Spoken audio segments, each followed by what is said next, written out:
Hi hello ನಮಸ್ಕಾರ ಸ್ನೇಹಿತರೆ. ಕೊನೆಗೂ ಇಲ್ಲಿ ಬಾಲ ಕಾವೇರಿ ಬೆನ್ನಿಗೆ ಚೂರಿ ಹಾಕ್ಬಿಟ್ರ, ಕಾವೇರಿಗೆ ವಂಚನೆ ಮಾಡಿಬಿಟ್ರ. ಇಲ್ಲಿ ಕಾವೇರಿಯನ್ನು ಅರೆಸ್ಟ್ ಮಾಡಿಸ್ತಿದ್ದಾರೆ ಬಾಲ. ಹಾಗಿದ್ರೆ ಏನಾಯಿತು, ಏನು ಕತೆ, ಇದು ಎಲ್ಲವನ್ನ ಕೂಡ ತಿಳ್ಕೋಬೇಕು ಅಂದರೆ ಈಗಲೇ ನಮ್ಮ ಈ ಚಾನಲ್ನ ಸಬ್ಸ್ಕ್ರೈಬ್ ಮಾಡಿ, ಹಾಗೆ ಒಂದು ವಿಡಿಯೋವನ್ನು ಪೂರ್ತಿಯಾಗಿ ನೋಡೋದನ್ನು ಯಾವುದೇ ಕಾರಣಕ್ಕೂ ಕೂಡ ಮರಿಬೇಡಿ. ಇಲ್ಲಿ ಬಾಲ ಕಾವೇರಿಯನ್ನು ಕರ್ಕೊಂಡು ಸತ್ಯ ಹೇಳಿರ್ತಕ್ಕಂಥ ಜಾಗಕ್ಕೆ ಹೋಗಬೇಕು ಅಂತ ಹೇಳಿ ಕಾರಲ್ಲಿ ಕೂರಿಸ್ಕೋಬೇಕಾದ್ರೆ ಮುಖಕ್ಕೆ ಮಾಸ್ಕ್ ಹಾಕ್ಸಿರ್ತಾರೆ. ನಂತರ ಕಾವೇರಿ ಅನ್ನ ಕರ್ಕೊಂಡು ಬಾಲ ಬರಬೇಕಾದ್ರೆ ಪೊಲೀಸ್ ಅವರು ಅಡ್ಡಿಪಡಿಸ್ತಾರೆ. ಕೊನೆಗೂ ಪೊಲೀಸ್ ಅವರನ್ನು ಎದುರಾಗಬೇಕಾಗತ್ತೆ ಬಾಲ ಮತ್ತು ಕಾವೇರಿ. ಈ ಕಡೆ ಇನ್ಸ್ಪೆಕ್ಟರ್, ನೋಡು ಬಾಲ, ಸುಮ್ಮನೆ ನೀನು ಒಳ್ಳೆ ರೀತಿಯಿಂದ ಕಾವೇರಿಯನ್ನು ಕರ್ಕೊಂಡು ಬಂದು ನಮಗೆ ಸರೆಂಡರ್ ಮಾಡಿಸ್ಬಿಡು, ಒಪ್ಪಿಸ್ಬಿಡು ಅಂತ ಹೇಳಿ ಕೇಳ್ತಿದ್ದಾರೆ. ಎತ್ತ ಕಡೆ ಕಾವೇರಿ ಹೆದರ್ಕೊತಿದ್ದಾರೆ. ಅತ್ತ ಕಡೆ ರಾಣಿನ ಕರ್ಕೊಂಡು ಸತ್ಯ ಬರ್ತಿದ್ರೆ ರಾಣಿ ಮತ್ತೆ ಸತ್ಯನನ್ನ ವರದ ಕಡೆ ರೌಡಿಗಳು ಚೀಸ್ ಮಾಡ್ತಿದ್ದಾರೆ. ಅವರಿಂದ ತಪ್ಪಿಸ್ಕೊಂಡು ರಾಣಿ ಮತ್ತೆ ಸತ್ಯ ಬರ್ತಿದ್ದಾರೆ. ಇತ್ತ ಕಡೆ ಬಾಲ ಇನ್ಸ್ಪೆಕ್ಟರ್ ಮಾತಿಗೆ ಯಾವುದೇ ರೀತಿ ಬೆಲೆ ಕೊಡ್ತಿಲ್ಲ. ಹಾಗಾಗಿ ಇಲ್ಲಿ ಇನ್ಸ್ಪೆಕ್ಟರ್ ಹೆಣಿಸ್ತೀನಿ, ಅದ್ರ ಒಳಗಡೆ ನೀನು ಕಾವೇರಿಯನ್ನ ಕರ್ಕೊಂಡು ಬಂದು ನಮಗೆ ಒಪ್ಪಿಸ್ಬೇಕು, ಇಲ್ಲ ಅಂದ್ರೆ ಖಂಡಿತ ನಾನು ನಿನ್ನ ಮೇಲೆ ಗುಂಡು ಆರಿಸ್ಬೇಕಾಗತ್ತೆ ಅಂತ ಹೇಳ್ತಾರ. 10, 9, 8, 7 ಅಂತ ಹೇಳಿ 1ಕ್ಕೆ ಬರುತ್ತೆ, ಇನ್ನೇನು ಆರಿಸ್ಬೇಕು. ಅಷ್ಟರಲ್ಲಿ ಇಲ್ಲಿ ಬಾಲ, ನನ್ನನ್ನು ನಂಬು ಕಾವೇರಿ, ಇಳಿ ಕೆಳಗಡೆ ಅಂತ ಹೇಳ್ತಾರ. ಬಾಲನನ್ನ ನಂಬಿದಂತ ಕಾವೇರಿ ಕೆಳಗಡೆ ಇಳಿತಾರ. ಕೆಳಗಡೆ ಇಳಿದದ್ದ ಇಲ್ಲಿ ಪೊಲೀಸ್ ಅವರು ನಮಗ್ ಬಂದು ಕಾವೇರಿಯನ್ನ ಒಪ್ಪಿಸ್ತಾನೆ ಅಂತ ಅನ್ಕೋತಾರೆ. ಬಟ್ ಇಲ್ಲಿ ಬಾಲ ಕಾವೇರಿಯನ್ನ ಕರ್ಕೊಂಡು ಅಲ್ಲೇ ಸೈಡಲ್ಲಿ ಕಾಡಿನ ಒಳಗಡೆ ನುಗ್ಗು ಬಿಡ್ತಾರೆ. ನಂತರ ಪೊಲೀಸ್ ಅವರು ಅವರನ್ನ ಚೇಸ್ ಮಾಡ್ತಿದ್ದಾರೆ. ಇತ್ತ ಕಡೆ ವರದಾ ಮತ್ತೆ ಸಾರಿಕಾ ಇಬ್ರು ಕೂಡ ಕಾರಲ್ಲಿ ನಿಂತು ವೇಟ್ ಮಾಡ್ತಿದ್ದಾರೆ. ಇನ್ಸ್ಪೆಕ್ಟರ್ ಕಾಲ್ ಪಿಕ್ ಮಾಡ್ತಿಲ್ಲ. ಈ ಕಡೆ ಇಷ್ಟೊತ್ತು ಆಲ್ರೆಡಿ ಸಿಕ್ಕಿರ್ಬೋದು, ಹಾಗೆ ಹೀಗೆ ಅಂತ ಸಾರಿಕಾ ಯೋಚನೆ ಮಾಡ್ತಿದ್ದಾಳೆ. ಆದ್ರೆ ವರದಂಗ್ ತುಂಬಾ ಚೆನ್ನಾಗಿ ಗೊತ್ತಿದೆ ಬಾಲ ಎಷ್ಟರ ಮಟ್ಟಿಗಿನ ಚಾಣಾಕ್ಷ ಅಂತ ಹೇಳಿ. ಹಾಗಾಗಿ ನೋಡು ಸಾರಿಕಾ, ನೀನು ಅನ್ಕೊಂಡಷ್ಟು ಸುಲಭ ಅಲ್ಲ. ಖಂಡಿತವಾಗ್ಲೂ ಕೂಡ ನೀನು ಬಾಲ ಕಾವೇರಿಯನ್ನ ತಂದು ಪೊಲೀಸ್ ಅವ್ರಿಗೆ ಒಪ್ಪಿಸ್ತಾನೆ ಅಂತ ಅನ್ಕೊಂಡ್ರೆ ಅದು ನಿನ್ನ ಭ್ರಮೆ ಮಾತ್ರನೇ. ನಾವೇ ಒಂದು ಪ್ಲಾನ್ ಮಾಡಿದ್ರೆ ಅದಕ್ಕೆ ತಿರುಗಿ ಪ್ರತಿ ತಂತ್ರವನ್ನ ರೂಪಿಸಿರ್ತಾನೆ ಬಾಲ ತುಂಬಾನೇ ಚಾಣಾಕ್ಷ. ಅಷ್ಟು ಸುಲಭ ಅವನು ಖಂಡಿತವಾಗ್ಲೂ ಕೂಡ ಕಾವೇರಿಯನ್ನ ಬಿಟ್ಟು ಹೋಗೋದಿಲ್ಲ ಅಂತ ಹೇಳಿ ವರದಾ ಹೇಳ್ತಾರೆ. ಆದ್ರೆ ಇಲ್ಲಿ ಸಾರಿಕಾ ಮಾತ್ರ ಇಲ್ಲ, ಆ ರೀತಿ ಏನೂ ಆಗಲ್ಲ, ಖಂಡಿತ ಕಾವೇರಿ ಅರೆಸ್ಟ್ ಆಗ್ತಾಳೆ ಅಂತ ಹೇಳಿ ಸಾರಿಕಾ ಹೇಳ್ತಿದ್ರೆ, ನೋಡು ಸರಿ ಆಯ್ತು, ಏನಾಗತ್ತೆ ಅನ್ನೋದು ಮನೆಗೆ ಹೋದ್ಮೇಲೆ ನೋಡೋಣ, ಈಗ ನಾವ್ ಇಲ್ಲಿರೋದು ಸೇಫ್ ಅಲ್ಲ, ಮೊದಲು ನಡಿ ಮನೆಗೆ ಅಂತ ವರದಾ ಹೇಳ್ತಾರ. ಇಲ್ಲ ನಾನು ಮನೆಗೆ ಬರೋದಿಲ್ಲ, ಇಲ್ಲಿ ಕಾವೇರಿ ಅರೆಸ್ಟ್ ಆಗಿದ್ದಾಳೆ ಅನ್ನೋ ಹ್ಯಾಪಿ ನ್ಯೂಸ್ ನನಗೆ ಸಿಕ್ಕಿದ ಮೇಲೇನೆ ನಾನು ಮನೆಗೆ ಬರೋದು ಅಂತ ಸಾರಿಕಾ ಹಠ ಮಾಡ್ತಾರೆ.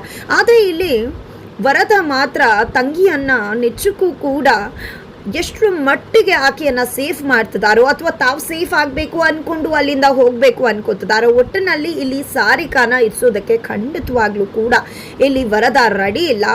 ಸಾರಿಕಾನ ಹಿಂಸೆ ಮಾಡ್ತಾರೆ, ನಡಿ ಹೋಗೋಣ ಅಂತ. ಬಟ್ ಸಾರಿಕಾ ಮಾತ್ರ ಬಿಲ್ಕುಲ್ ನನ್ನ ಮಾತಿಗೆ ಬೆಲೆ ಕೊಡೋದಿಲ್ಲ. ಆಗ ಇಲ್ಲಿ ವರದ, ನೋಡು ಸಾರಿಕಾ, ನಾವು ಇಲ್ಲೇ ಇದ್ದಷ್ಟು ಖಂಡಿತ ನಮಗೆ ಡೇಂಜರ್ ಆಗತ್ತೆ. ಒಂದು ಪಕ್ಷ ಕಾವೇರಿಗೆ ಏನಾದರೂ ಹೆಚ್ಚು ಕಡಿಮೆ ಆಗಿಬಿಟ್ರೆ ಆ ಆಪಾದನೆ ನಮ್ಮ ಮೇಲೆ ಬರೋ ಚಾನ್ಸಸ್ ಇದೆ. ನಾವು ಯಾಕೆ ಇಲ್ಲಿದ್ವಿ ಏನು ಅಂತ ಎಲ್ಲ ಪ್ರಶ್ನೆಗಳು ಕೂಡ ರೈಸ್ ಆಗತ್ತೆ. ಅದೇ ಕಾರಣಕ್ಕೋಸ್ಕರ ಹೇಳ್ತಾ ಇದ್ದೀನಿ, ಮೊದಲು ನಾವಿಲ್ಲಿಂದ ಹೊರಡೋದು ಉತ್ತಮ, ನಡಿ ಅಂತ ಹೇಳಿ ಇಲ್ಲಿ ವರದ ತನ್ನ ತಂಗಿಯನ್ನ ಫೋರ್ಸ್ಫುಲಿ ಅಲ್ಲಿಂದ ಕರ್ಕೊಂಡು ಹೋಗ್ತಾರೆ. ಈ ಕಡೆ ಪೊಲೀಸ್ ಅವರು ಬಾಲನ ಹಿಂಬಾಲಿಸ್ತಿದ್ದಾರೆ, ಈ ಕಡೆ ಬಾಲ ಕಾವೇರಿಯನ್ನ ಎಳ್ಕೊಂಡು ಓಡ್ತಿದ್ದಾರೆ. ಅಷ್ಟರಲ್ಲಿ ಆ ಕಡೆ ರಾಣಿ ಜೊತೆಯಾಗಿ ಸತ್ಯ ಕೂಡ ಅದೇ ಜಾಗಕ್ಕೆ ಬರ್ತಾರೆ. ಫೈನಲಿ ಕಾವೇರಿ ಮತ್ತೆ ರಾಣಿ ಮುಖಾಮುಖಿ ಆಗ್ತಾರೆ. ಕಾವೇರಿ ಆಲ್ರೆಡಿ ಸುಸ್ತಾಗಿ ಹೋಗಿರ್ತಾರೆ ಓಡಿ. ಈ ಕಡೆ ಮಗಳು ರಾಣಿ ಅಮ್ಮ ಅಂತ ಕರೀತಿದ್ದಾಗನೆ ಕಾವೇರಿ ಮಗಳನ್ನ ನೋಡಿದ್ದೆ ಫುಲ್ ಖುಷಿ ಆಗ್ಬಿಡ್ತಾರೆ. ತನ್ನ ಮಗಳನ್ನ ಅಪ್ಕೋತಾರೆ ಇಲ್ಲಿ ಕಾವೇರಿ. ತದನಂತರ ಇಲ್ಲಿ ನಾನು ನೀನು ಇನ್ನು ಮುಂದೆ ಜೊತೆಯಾಗಿ ಇರ್ತೀವಿ ರಾಣಿ, ನಮ್ಮನ್ನ ಯಾರು ಕೂಡ ದೂರ ಮಾಡೋಕ್ಕಾಗೋದಿಲ್ಲ. ಅಣ್ಣ ನಿನ್ನ ಹೊರಗಡೆ ಕಳಿಸ್ತಿದ್ದಾನೆ, ನಾವಿಬ್ರು ದೂರ ಹೋಗಿದ್ದ, ಇಬ್ರು ಆರಾಮಾಗಿ ಇದ್ಬಿಡೋಣ ಅಂತ ಹೇಳ್ತಾರೆ. ಹಾಗಿದ್ರೆ ನಾವು ಮಾಮನನ್ನ ಬಿಟ್ಟು ಬರ್ತಿದೀವ ಅಂತ ಹೇಳಿದಾಗ ಹೌದು ಅಂತಾರೆ ಕಾವೇರಿ. ಹಾಗಿದ್ರೆ ಫ್ರೆಂಡ್ನ ಕೂಡ ಅಂತ ಹೇಳಿದಾಗ ಹೌದು ಅಂತಾರೆ. ಈ ಕಡೆ ಬಾಲನ ಹತ್ರ ಹೋದಂತ ರಾಣಿ ಫ್ರೆಂಡು, ದಯವಿಟ್ಟು ನೀವು ನಮ್ಮ ಜೊತೆ ಬನ್ನಿ ಫ್ರೆಂಡು ಅಂತ ಕೇಳ್ತಿದ್ರೆ, ಅಯ್ಯೋ ಕಂದಮ್ಮ ನೀನು ಏನು ಯೋಚನೆ ಮಾಡಬೇಡ ಅಂತ ಹೇಳ್ತಾರೆ. ಈ ಕಡೆ ಅಮ್ಮ ದಯವಿಟ್ಟು ಫ್ರೆಂಡನ್ನು ಕರ್ಕೊಂಡು ಹೋಗೋಣ ಅಮ್ಮ ಅಂತ ಹೇಳಿ ರಾಣಿ ಹೇಳಿದಾಗ ಆಯ್ತ ಕಡೆ ಕಾವೇರಿಗೆ ಏನು ಹೇಳಬೇಕು ಗೊತ್ತಾಗೋದಿಲ್ಲ. ನಂತರ ಈಗ ಪೊಲೀಸ್ ಅವರು ಖಂಡಿತ ಬರ್ತಿದ್ದಾರೆ, ನಾವು ಲಾಕ್ ಆಗಿಬಿಡ್ತೀವಿ ಅಂತ ಬಾಲ ಹೇಳಿದಾಗ, ಇಲ್ಲ ನನ್ನ ಹತ್ರ ಸೆಕೆಂಡ್ ಪ್ಲಾನ್ ಇದೆ, ಬಿ ಪ್ಲಾನ್ ಅಂತ ಹೇಳ್ತಾರೆ. ಟ್ರಕ್ಕನ್ನು ತರಿಸಿದ್ದಾರೆ. ಆ ಒಂದು ದೊಡ್ಡ ಟ್ರಕ್ಗೆ ಎಲ್ಲರೂ ಕೂಡ ಹೋಗ್ತಾರೆ. ಫೈನಲಿ ಆರಾಮಾಗಿ ಹೋಗ್ತಿದ್ದಾರೆ. ಆ ಕಡೆ ಇನ್ಸ್ಪೆಕ್ಟರ್ ಕಾಡಲ್ಲೆಲ್ಲ ಹುಡುಕ್ತಿದ್ದಾರೆ, ಯಾವುದೇ ರೀತಿ ಸುಳಿವು ಸಿಗ್ತಿಲ್ಲ, ಬಿಕಾಸ್ ಅವ್ರು ಆಲ್ರೆಡಿ ರಸ್ತೆ ಮೇಲಿದ್ದಾರೆ. ತದನಂತರ ಈ ಕಡೆ ಇನ್ಸ್ಪೆಕ್ಟರ್ ಅಲರ್ಟ್ ಆಗ್ತಾರೆ. ಎಲ್ಲ ಚೆಕ್ ಪೋಸ್ಟನ್ನು ಕೂಡ ಅಲರ್ಟ್ ಮಾಡ್ತಾರೆ. ಯಾವುದೇ ಒಂದು ವೆಹಿಕಲ್ಸ್ ಬಂದರೂ ಕೂಡ ಬಿಡಬೇಡಿ, ಎಲ್ಲವನ್ನ ಕೂಡ ಚೆಕ್ ಮಾಡಿ ಅಂತ ಹೇಳ್ತಿದ್ದಾರೆ. ಯಾವುದೇ ಕಾರಣಕ್ಕೂ ಇಲ್ಲಿಂದ ಅವರು ಕ್ರಾಸ್ ಆಗಬಾರ್ದು ಅಂತ ಹೇಳಿ ಇನ್ಸ್ಪೆಕ್ಟರ್ ಹೇಳ್ತಾರೆ. ನಂತರ ಎಲ್ಲ ಚೆಕ್ ಪೋಸ್ಟ್ಗಳಲ್ಲೂ ಕೂಡ ಚೆಕಿಂಗ್ ನಡೀತಾ ಇದೆ. ಫೈನಲಿ ಅವರ ಟ್ರಕ್ ಇರ್ತಕ್ಕಂಥ ಚೆಕ್ ಪೋಸ್ಟ್ ಕೂಡ ಬರುತ್ತೆ. ಫೈನಲಿ ಎಲ್ಲರನ್ನ ಚೆಕ್ ಮಾಡ್ತಿರ್ತಾರೆ ವೆಹಿಕಲ್ಸ್ನ. ಈ ಕಡೆ ಭಯ ಶುರುವಾಗುತ್ತೆ ಸತ್ಯ ಬಾಲ ಎಲ್ರಿಗೂ ಕೂಡ. ಈ ಕಡೆ ಖಂಡಿತ ನಾವು ಈಗ ಚೆಕ್ ಮಾಡಿದ್ರೆ ಸಿಕ್ಕಾಕೋತೀವಿ ಅಂತ ಬಾಲ ಹೇಳಿದೆ. ನೀವೇನು ಯೋಚನೆ ಮಾಡಬೇಡಿ, ಅವರು ನಮ್ಮ ಹತ್ರ ಬರೋಕ್ಕೂ ಮುನ್ನ ನಾವಿಲ್ಲಿಂದ ಎಸ್ಕೇಪ್ ಆಗಿಬಿಡೋಣ, ಟ್ರಕ್ಕಿಂದ ಕಾಲ್ದಾರಿಲಿ ಹೊರಟ್ಬಿಡೋಣ ಕಾಡು ಒಳಗಡೆ ಅಂತ ಹೇಳಿದೆ. ಎಲ್ಲರನ್ನ ಕೂಡ ಜೋಪಾನವಾಗಿ ಇಳಿಸ್ಕೊಂಡು ಪೊಲೀಸ್ ಅವರ ಕಣ್ಣು ತಪ್ಪಿಸಿ ಫೈನಲಿ ಇಲ್ಲಿ ಬಾಲ ಮತ್ತೆ ಕಾಡಿನೊಳಗಡೆ ಹೋಗ್ತಿದ್ದಾರೆ. ಅತ್ತ ಕಡೆ ಪೊಲೀಸ್ ಅವರು ಚೆಕ್ ಪೋಸ್ಟಲ್ಲಿ ಎಲ್ಲ ಕಡೆ ಹುಡುಕ್ತಿದ್ದಾರೆ. ಈ ಕಡೆ ಇನ್ಸ್ಪೆಕ್ಷನ್ ಮತ್ತೆ ಕಾಡಿನಲ್ಲಿ ಎಲ್ಲ ಕಡೆ ಹುಡುಕಾಟವನ್ನು ನಡೆಸಿದ್ದಾರೆ. ಫೈನಲಿ ಇಲ್ಲಿ ಬಾಲ ಕಾವೇರಿಯನ್ನ ಎಳ್ಕೊಂಡು ಎಲ್ಲರನ್ನ ಕೂಡ ಕರ್ಕೊಂಡು ಹೋಗ್ತಿದ್ದಾರೆ. ಈ ಕಡೆ ಸತ್ಯ ಗೊತ್ತಾಗತ್ತೆ, ಈ ಬಾಲ ಏನೋ ನಮ್ಮ ದಾರಿ ತಪ್ಪಿಸ್ತಿರ್ಬೇಕು ಅಂತ. ಹಾಗಾಗಿ ಇದು ದಾರಿ ಅಲ್ಲ, ಪೋರ್ಟ್ಗೆ ಹೋಗೋದು ಬೇರೆ ದಾರಿ, ಎಲ್ಲ ಕರ್ಕೊಂಡು ಹೋಗ್ತಿದ್ಯಾ ಬಾಲ ಅಂತ ಪ್ರಶ್ನೆ ಮಾಡ್ತಾರೆ ಸತ್ಯ. ಅಯ್ಯೋ ಸತ್ಯ, ನಾನು ಪೋರ್ಟ್ಗೆ ಹೋಗ್ತಿರೋದು ಇದು ಆ ಕಡೆ ಕೂಡ ಹೋಗುತ್ತೆ ಅಂದಾಗ, ಇಲ್ಲ ಇಲ್ಲ ಈ ದಾರಿ ಅಲ್ಲ, ಅದು ಆ ಕಡೆ ಹೋಗಬೇಕಾಗಿತ್ತು ಅಂತ ಹೇಳ್ತಾರೆ ಇಲ್ಲಿ ಸತ್ಯ. ಇಲ್ಲ ಇಲ್ಲ ಈ ದಾರಿಯಲ್ಲೂ ಹೋಗ್ಬೋದು, ನನ್ನ ನಂಬು ನಡಿ ಅಂತ ಹೇಳಿ ಎಳ್ಕೊಂಡು ಹೋಗ್ತಿದ್ದಾರೆ. ಈ ಕಡೆ ಕಾವೇರಿ ಶಾಕ್ ಆಗಿದ್ದಾರೆ. ಬಾಲ ಇಷ್ಟು ಬದಲಾಗ್ಬಿಟ್ಟಿದ್ದಾನ, ನಿಜವಾಗ್ಲೂ ಬಾಲ ಬದಲಾಗಿದ್ದಾನ ಅಂತ ಹೇಳಿ.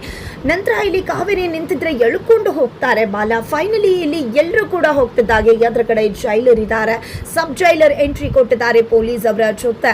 ಅತ್ತ ಕಡೆ ಹುಡುಕ್ತಿರೋ ಇನ್ಸ್ಪೆಕ್ಟರ್ ಕೂಡ ಬರ್ತಾರೆ. ಫೈನಲಿ ಬಾಲ, ಕಾವೇರಿ, ಸತ್ಯ, ರಾಣಿ ಎಲ್ಲರೂ ಕೂಡ ಪೊಲೀಸ್ ಅವರ ಕೈಗೆ ಸಿಕ್ಕಿ ಬಿಟ್ಟಿದ್ದಾರೆ. ಇತ್ತ ಕಡೆ ಪೊಲೀಸ್ ಅವರನ್ನ ನೋಡಿದಂತ ಸತ್ಯ ಮತ್ತೆ ಕಾವೇರಿ ಶಾಕ್ ಆಗ್ತಾರ. ಆದ್ರೆ ಬಾಲಂಗ್ ಶಾಕ್ ಆಗೋದಿಲ್ಲ. ಈ ಕಡೆ ಬಾಲ ಅಂತ ಹೇಳಿ ಸಬ್ ಜೈಲರ್ ಕರೀತಿದ್ದಾಗೆ, ಹಾ ಮಾಡಮ್ಮ ಖಂಡಿತವಾಗ್ಲು ಅಂತ ಹೇಳಿ ಕಾವೇರಿಯನ್ನ ಕರ್ಕೊಂಡು ಹೋಗ್ಲಿಕ್ಕೆ ಮುಂದಾಗ್ತಾರೆ. ಆಗ ಗೊತ್ತಾಗ್ಬಿಡತ್ತೆ ಬಾಲನೇ ಇನ್ಫಾರ್ಮ್ ಮಾಡಿರೋದು ಅಂತ ಹೇಳಿ. ಈ ಕಡೆ ನಾನು ಹೋಗೋದಿಲ್ಲ ಅಂತ ತುಂಬಾ ಅಂದ್ರೆ ತುಂಬಾ ಹಠ ಮಾಡ್ತಿದ್ದಾರೆ ಕಾವೇರಿ. ಆದ್ರೆ ಬಾಲ ಮಾತ್ರ ಬಿಡದೆ ಎಳ್ಕೊಂಡು ಹೋಗಿ ಸಬ್ ಜೈಲರ್ ಕೈಗೆ ಕಾವೇರಿಯನ್ನ ಒಪ್ಪಿಸ್ತಾರ. ಇತ್ತ ಕಡೆ ಸತ್ಯ ಕೆಂಟವಾಗ್ತಾರೆ.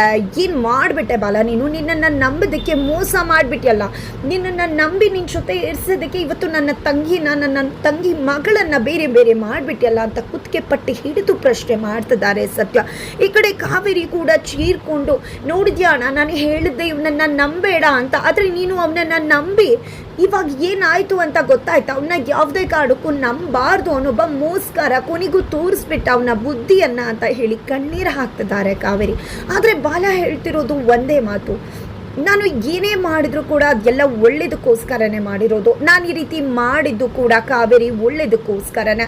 ಕಾವೇರಿಯನ್ನು ಇಲ್ಲಿಂದ ಕಳಿಸೋದು ಅಷ್ಟು ಸುಲಭ ಅಲ್ಲ. ಈಗ ಪೊಲೀಸ್ ಅವ್ರ ಕೈಗೆ ಬಂದಿ ಆಗಿದ್ದರೆ ಖಂಡಿತ ಕಾವೇರಿ ಎಂದೂ ಹೊರಗಡೆ ಬರ್ತಿರ್ಲಿಲ್ಲ. ಈಗಲಾದರೂ ಕಾವೇರಿನೇ ಹೋಗಿ ಸರೆಂಡರ್ ಆಗಿದ್ರಿಂದಾಗಿ ಖಂಡಿತವಾಗ್ಲೂ ಕಾವೇರಿಗೆ ಒಳ್ಳೇದಾಗತ್ತೆ. ಕೇಸ್ ಹಾಕೋಣ ವರದನ್ ವಿರುದ್ಧ. ನಂತರ ಕಾವೇರಿ ತಪ್ಪು ಮಾಡಿಲ್ಲ ಅಂತ ಹೇಳಿ ಹೊರಗಡೆ ಕರ್ಕೊಂಡು ಬರೋಣ ಅಂತ ಹೇಳಿ ಬಾಲ ಅರ್ಥ ಮಾಡಿಸ್ಲಿಕ್ಕೆ ಮುಂದಾಗ್ತಿದ್ದಾರೆ ಅಣ್ಣ ಮತ್ತೆ ತಂಗಿಗೆ. ಹಾಗಿದ್ರೆ ಮುಂದೇನಾಗತ್ತೆ ಮುಂದಿನ ವಿಡಿಯೋ ನೋಡಿ.